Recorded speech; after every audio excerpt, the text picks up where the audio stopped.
Hey, family. I was just thinking.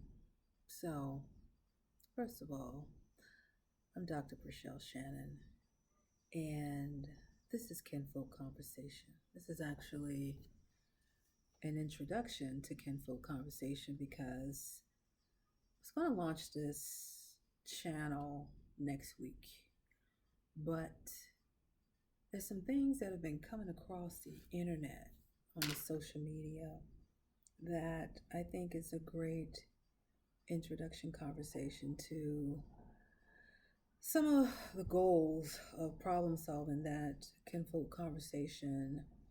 Um, what we're going to attempt to do really is inform listeners on how to deal with what I'm about to talk about. And it's the Tamar Braxton situation with Funky Dineva. Yeah, Tamar Braxton. Um, First of all, I really like Funky Dineva. I don't listen to a lot of the gossip social media. Uh, what I get from him is it's more current, like the hot topics, but um, he gives a very um, a good perspective of it. I think Funky Dineva is my he could be my cousin. I like the way he thinks. Um, he gives a flair to it, that sort of celebrity type, you know, flair, but he's smart, and I rather enjoy. I don't agree with everything that Funky says, but um, he's pretty good. I tell you who else I like. I like Carlos King too. Those are the only two that I look at. But getting back to the Tamar Braxton thing, um, so you all know what happened with that. I'm absolutely sure you do. Apparently, if you don't, you just don't look at social media. So let me give you a small recap. But Tamar Braxton had some sort of injury. She uh, woke up, per her account, in a pool of blood, missing teeth, and had a fractured nose, some facial injuries. Yeah. But the night before, she was out with Funky celebrating his birthday. And right away, when she reported this, people started assuming, why, I don't know, that he had something to do with this. So, first of all, what adult woman, grown ass woman, injures herself in such a way, and the first thing she does is go to social media?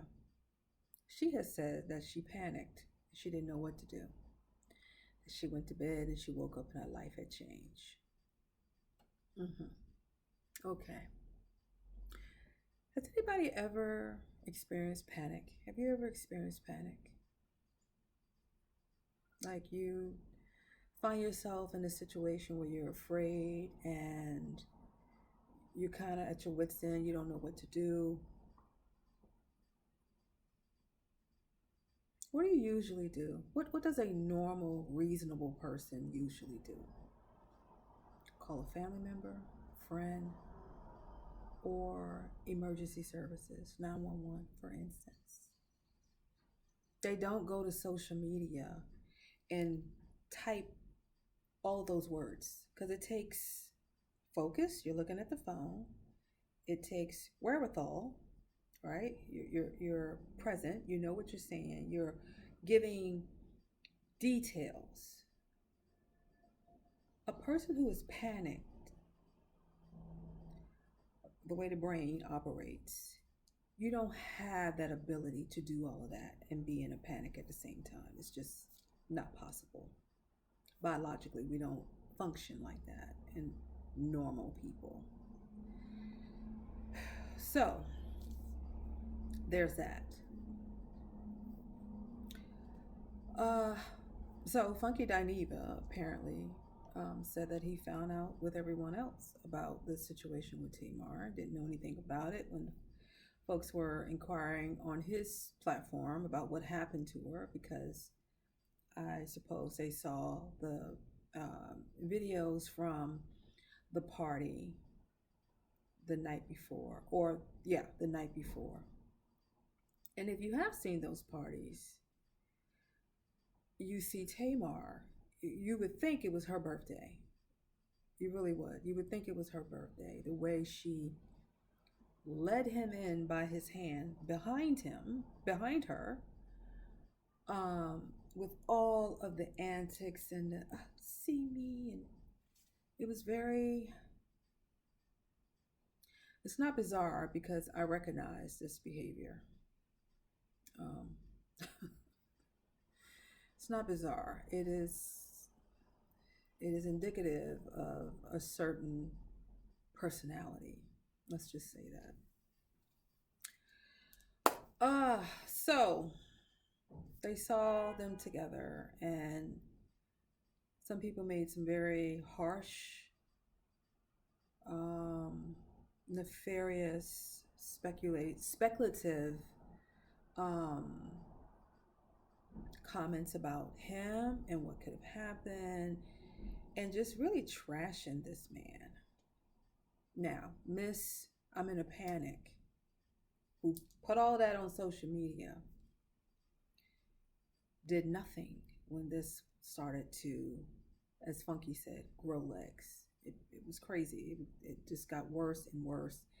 And I would see this stuff come up, and I'm like, these people are really, really sad. They're really sad to make such assertions about anyone based on this,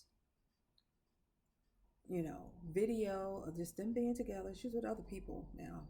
They weren't together by themselves. They were at a club. And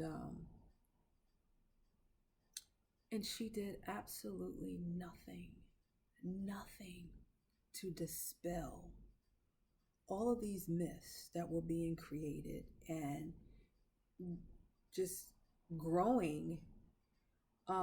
She did nothing. And a few days in the line, this man is trying to enjoy his birthday, and it just got worse. And he's absolutely right when he said that, because it was getting worse. And I'm like, even, as a reasonable person, God, they're friends. Why wouldn't she just come out and say, hey, this, y'all are wrong. I don't know what happened, but I know he didn't have anything to do with it. I actually called him, I think he said she called to get a text. She texted to get Dr. Heavenly's phone number, whatever. Like, I actually reached out. This didn't happen. Just didn't even have to get details. Like, stop saying this. This man did not have anything to do with it. This is my friend. Please stop. Easy. Less words than the panic text that she put out.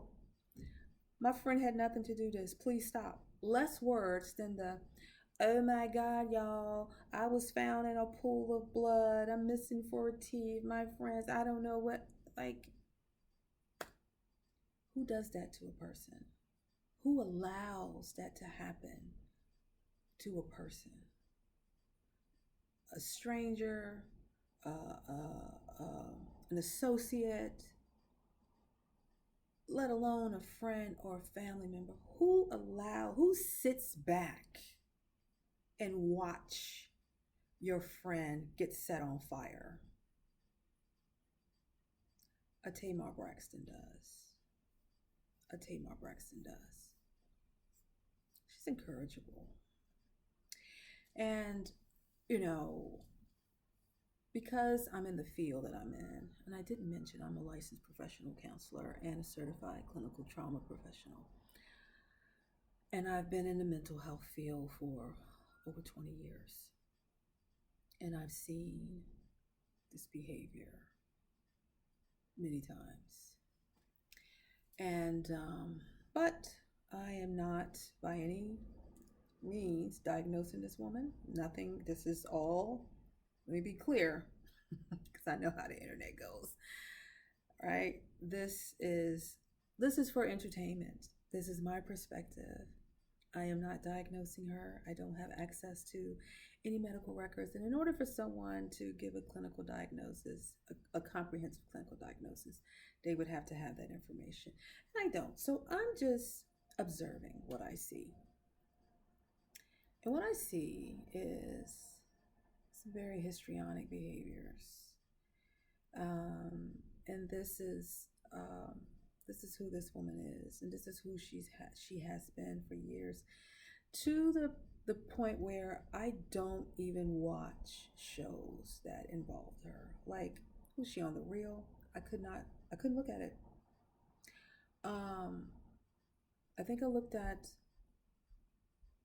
and this was years ago, maybe one or two episodes of the Braxtons.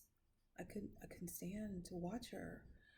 Um, and I guess the most recent thing that I saw her in was when the Queen Mother, Ayana Benzet, had them on her show, The Fix Her Life, and oh my God. Oh, she's sad. She is sad. She is sad. And she's also um, very hurt, that I can see. Like, in order for her to become this, this started a long time ago. And so I'm just introducing this because, who is the Tamar Braxton in your family? Who's the Tamar Braxton, in your friend circle? Or are you the Tamar Braxton? If you are, and you see yourself in this woman, get some help. Get some help. Sit with um, someone, a trained professional, mental health professional, licensed person, psychologist, professional counselor, licensed social worker, um, marriage and family therapist, all of them. Find someone trained to deal with trauma, to help you unpack this burden that has festered in your life and resulted in the need to have your needs met in such a way that it is destructive. It is the worst kind of attention seeking. It is drama filled and drama driven, and collateral damage is anyone around you. Anyone around you is collateral damage. Um, these people are unsure of their own emotions. They don't even know what's real and not, at the point where you are a Tamar Braxton. I saw her do a follow-up video. She had a doctor come on to, I guess, corroborate what she said, which is unbelievable. I don't even understand why this doctor would even feed into that. Well, she's a dentist, still a doctor, but my God, is that kind of enabling, is that kind of co-signing, and not to say that it's she's the patient now, and I guess the doctor, is trying to alleviate the external backlash that she's getting, because at one it became like this was a PR stunt, but she's still saying that this is a real thing, and it could be a real thing. I don't know. I don't really care whether it's real or not. It's what I don't, not that I don't care about her. I don't want to sound harsh or cruel. Um, but to, get on with your doctor's coat, with your name and whatever, your dentist coat, and to just, again, feed her monster. Um, it just makes no sense. I don't know many professionals in my field that would do that, that would join in on the social media mayhem that she created for herself. So let's get back to the question. Who is the Tamar Braxton in your family or your friend circle? If you or her, like I said, go get some help so they can unpack whatever happened. Because this happened, this personality is developed at a very young age, where a child feels unseen, ignored, um, neglected, very much neglected. And I don't know, she has her sister is pretty famous. Tony, it's how we were introduced to the Braxtons, through Tony. But this would have happened even before then. So that's what you need to do for yourself if you see yourself in Tamar Braxton. If you have a Tamar Braxton in your family or friend circle, what are you doing to either empower or disempower that behavior? Enabling, disabling, right? So it's very easy, let me say that, to get caught up in their trauma because it is so extreme. These are the people that come in and suck the air out of the room. At family gatherings, you're like, oh Lord, here she comes. Okay. That. And they are hypersensitive to that response. In fact, it fuels them. They look for it. They may even come, in with some, overdone. It could be, a simple birthday party for someone. They come in, they're overdone. They want to steal the scene. They may wear something provocative to take the attention for the person who the event is for, to put it on themselves. I saw that in that little video, with her coming in and with him behind her, not beside her. Not, you come in, you hug, and you introduce, and we walk beside each other. Oh no, behind me, he's behind me. It's like, what is going on? What is she doing?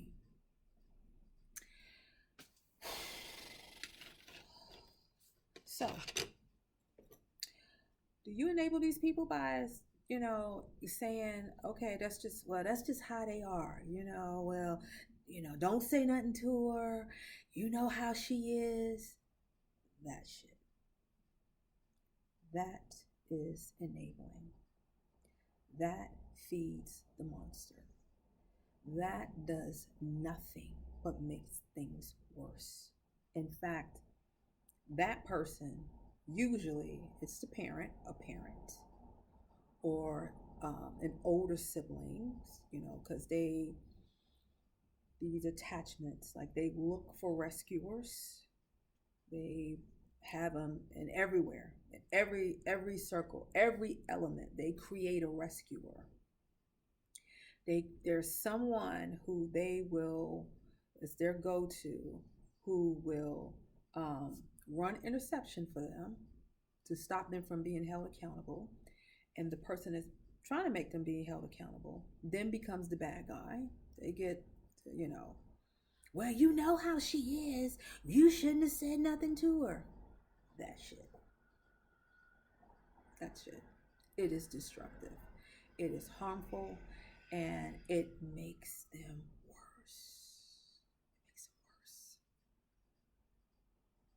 fuels that energy of the center of attention and trying to have my needs met. And so, what are their needs? The needs for constant validation, the need to be seen. These are all validation strategies. Um, the center of attention, right? Um, the loudest voice, again, bringing attention to themselves. And so, what adult does that? So, it's not the adult that we're actually dealing with, it's the broken child that's in that adult that needs to be nurtured and cared for and reassured and given the feeling of safety, emotional safety, and physical safety also. Um, so yeah, that's what's going on inside.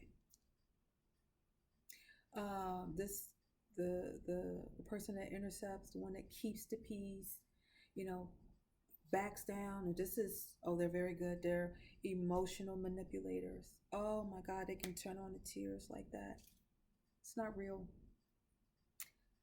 It's not real. It's learned behavior because they know that they can strip you down.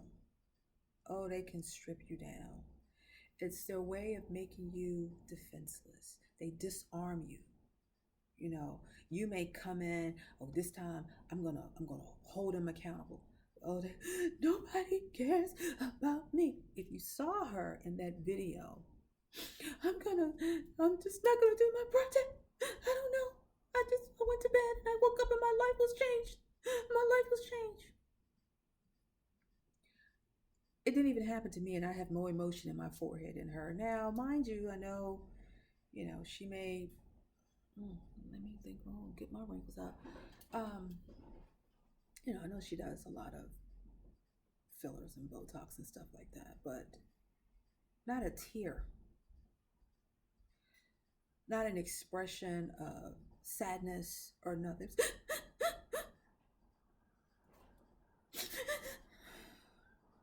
That's what she was doing. That's what she was doing. So when people say that, Tamar needs help, she does need help. She really does, without a doubt. Um, but I want you all to take a look at your own circle, and I want you to think about it and think about what you've done to enable, right? And so, what can you do to sort of break up this cycle?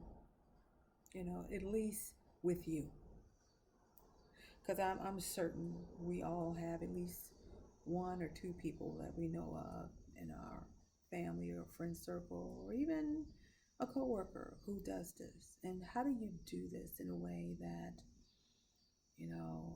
protects your peace? And so because they will turn other people against you. They will manipulate, because again, they're the victim in their story. They are the damsel in distress and they need to be rescued. And you are the villain. You easily become the villain. They're so good at it. And you think your head is spinning. Like, what? How the hell did this happen? Lord, how did this happen? So one of the things that you can do, one, is to not engage. Not engage. When they come in with their drama filled, and of course they'll accuse, you don't care? You don't care about me? No, it's not that I don't care. It's just that your life can't be my priority. What are you going to do to fix it? Put it back in, put the ball back in their court. I can't do it.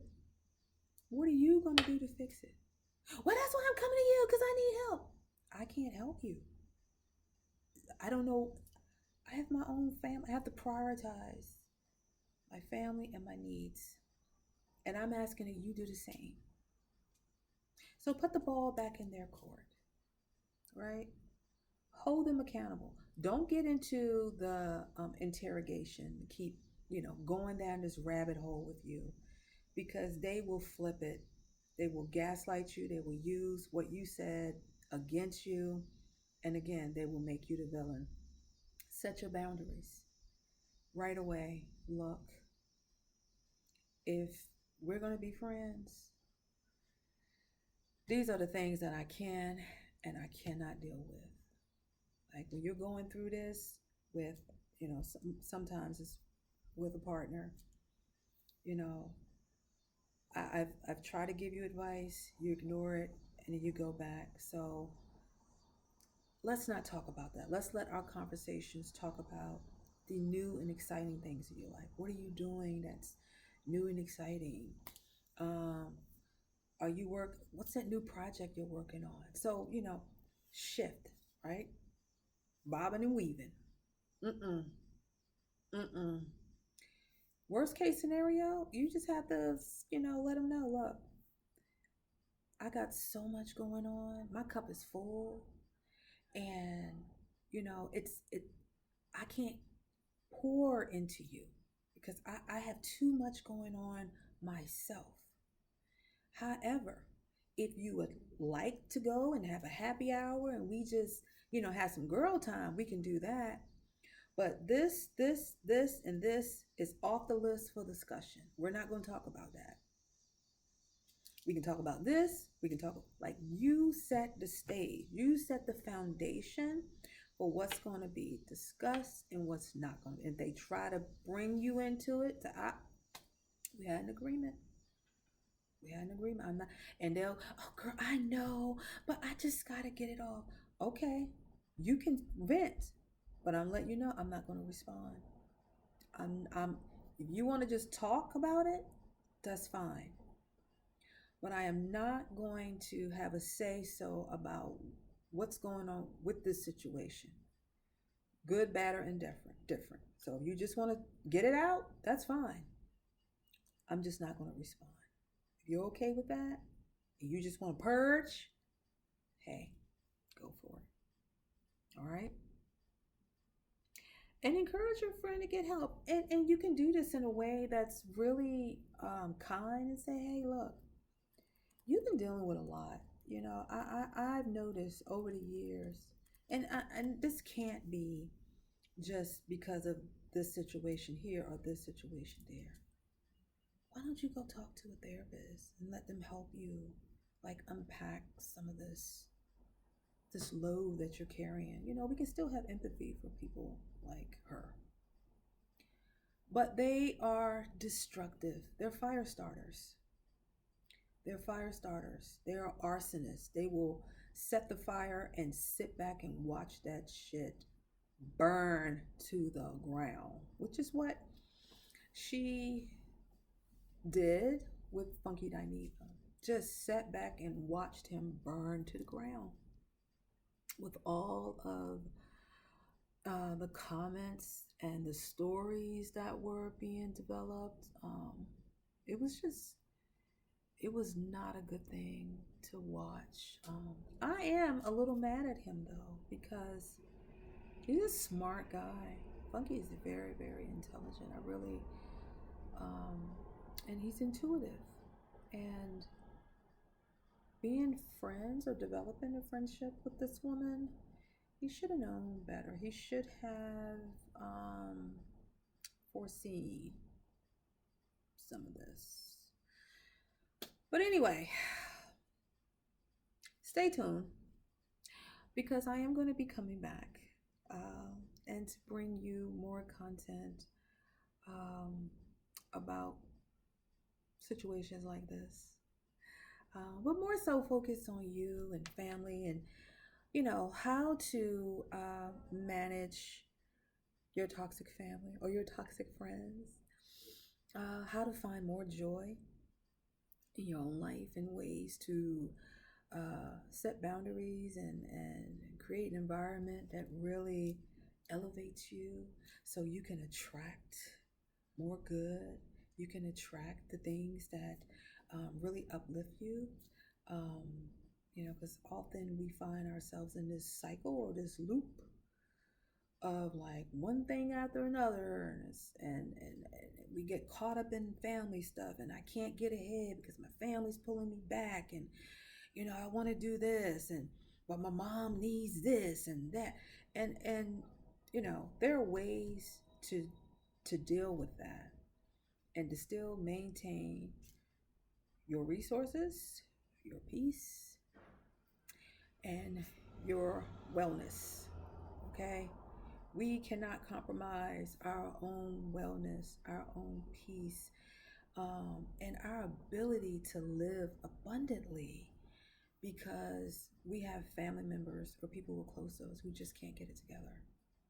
You know, we can be an example for them on how to do it, but we should not be allowing them to keep us in a very low vibrational state where we are find ourselves, you know, and unable to get out of um, debt, or whether it's financial debt, emotional debt, spiritual debt, right? We create this, and we are accountable for it, not your family. It's you. You're allowing this. So stay tuned. I'll be back soon.